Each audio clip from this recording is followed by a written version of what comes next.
കൃഷ്ണ. രാവിലെ നമ്മൾ 4ാമത്തെ ദിവസമായിട്ട് പുഷ്കര തീർത്ഥത്തിൽ പോയിട്ടുണ്ടായിരുന്നു.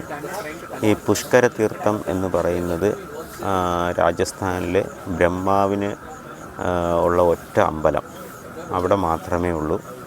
അതിന് കാരണമുണ്ട്. എന്തുകൊണ്ടാണ് അവിടെ ഒരു അമ്പലം മാത്രം ബ്രഹ്മാവിനുണ്ടായി എന്ന് പറയുന്നതിന് കാരണം ബ്രഹ്മാവ് ഒരിക്കൽ പുഷ്കര തീർത്ഥം ഉള്ള സ്ഥലത്തിലൊരു വലിയ യജ്ഞം ചെയ്തായിരുന്നു.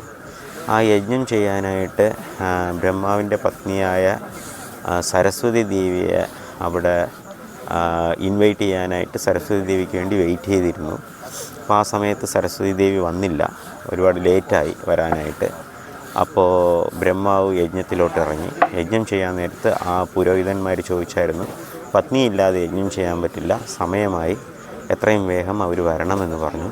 അപ്പോൾ ആ സമയത്ത് സരസ്വതി ദേവി എത്താത്തത് കൊണ്ട് ഗായത്രി ദേവിയെ പത്നിയായിട്ട് സ്വീകരിച്ചുകൊണ്ട് അവരെ വെച്ചുകൊണ്ട് ബ്രഹ്മാവ് യജ്ഞം നടത്തും. പക്ഷെ അതേ സമയത്ത് സരസ്വതി ദേവി അവിടെ എത്തിപ്പെടുകയും സരസ്വതി ദേവിക്ക് വളരെ ദേഷ്യം വന്നിട്ട് അവർ പറഞ്ഞു, ഞാൻ വരും വരെ കാത്തിരിക്കാത്തത് കൊണ്ട് അങ്ങേക്ക് ഇത്രയും ക്ഷമയില്ലാതെ ആയതുകൊണ്ട് അങ്ങേക്ക് ഇനി ലോകത്തിൽ എവിടെയും അമ്പലങ്ങളുണ്ടാവില്ല, ഈ പുഷ്കര തീർത്ഥമല്ലാതെ ഇനിയൊരു സ്ഥലത്തും ഉണ്ടാവില്ല എന്ന് പറയുന്നത് കൊണ്ട് അദ്ദേഹത്തിന് ആരാധന പുഷ്കര തീർത്ഥത്തിൽ മാത്രമേ ഉള്ളൂ.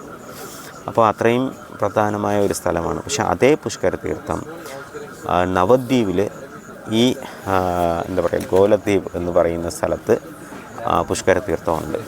അപ്പോൾ ഈ പുഷ്കര തീർത്ഥം യഥാർത്ഥത്തിൽ പറയുന്നതെന്ന് വെച്ചാൽ അവിടെ രാജസ്ഥാനിലുള്ളത് ഇതിൻ്റെ ഒരു റെപ്ലിക്ക, അതിൻ്റെ ഒരു ഒറിജിനൽ അല്ല, അതൊരു ഡ്യൂപ്ലിക്കേറ്റാണ്. മീൻസ് അതിൻ്റെ ഒറിജിനലായിട്ടുള്ളത് നവദ്വീപിലാണ് ഉള്ളത് എന്ന് പറയുന്നുണ്ട് ശാസ്ത്രങ്ങളിൽ. ഹരേ കൃഷ്ണ.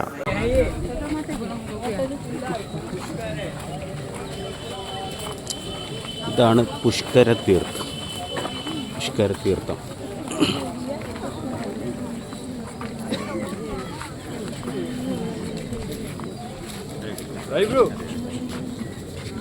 रवि